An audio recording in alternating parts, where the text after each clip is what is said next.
Bonsoir, nous sommes dans les grands salons de l'Hôtel de Ville pour le premier tour des élections régionales avec Andrea Cotarac. Andrea Cotarac, quel est votre sentiment ce soir?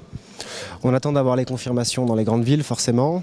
Nous, notre objectif ultime, c'est faire 51%, donc on peut être déçu quand on ne fait pas 51% ou quand on ne peut pas se maintenir au deuxième tour.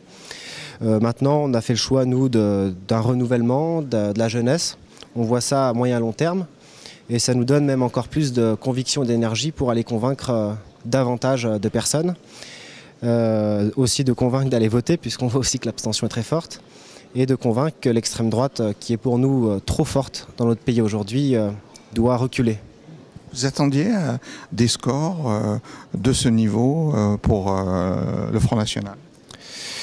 Je ne sais pas si je m'attendais à ça. En tout cas, j'analyse partiellement pour l'instant que le Front National est trop dans notre pays, qu'il a apparemment une extrême possibilité de remporter au moins 2 régions. Et pour nous, c'est quelque chose de grave dans notre pays aujourd'hui. On constate que la droite aussi gagne aussi un peu de terrain. Voilà, donc on va se ressaisir et puis aller convaincre davantage les gens sur le terrain. Est-ce que les attentats de Paris ont été une variable qui a un peu empêché de faire campagne? C'est inévitable. Je ne sais pas pour l'instant si ça a eu une conséquence sur le vote. Toujours est-il qu'avant le vote, il y a un débat démocratique et que là, les attentats, l'état d'urgence a mis énormément d'obstacles au débat démocratique dans notre pays et ça c'est certain. Qu'est-ce qui va se passer à partir de maintenant? Quelle est votre analyse? Est-ce que la gauche peut encore gagner? Est-ce que Jean-Jacques Carenne peut encore rassembler, gagner avec les scores qu'a fait la droite, qu'a fait le Front National?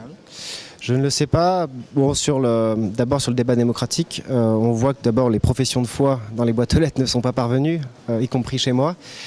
Je remercie aussi les volontaires qui ont participé au vote et puis se sont portés volontaires à dépouiller les bulletins. Je remercie nos électeurs. Nous, on a placé l'écologie et le social en tête. Et pour répondre à vos questions, on va poursuivre l'esprit qui a été celui de la création du rassemblement, c'est-à-dire faire de la politique autrement. Donc, chez nous, ce ne sont pas les états-majors qui décident de ce qu'ils vont faire.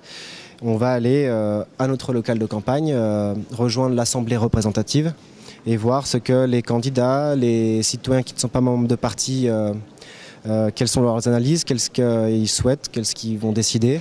Et puis nous aviserons si ce que nous ferons nous au deuxième tour. Je pense que rien n'est terminé, qu'il y a énormément de gens qui n'ont pas voté aujourd'hui aux élections.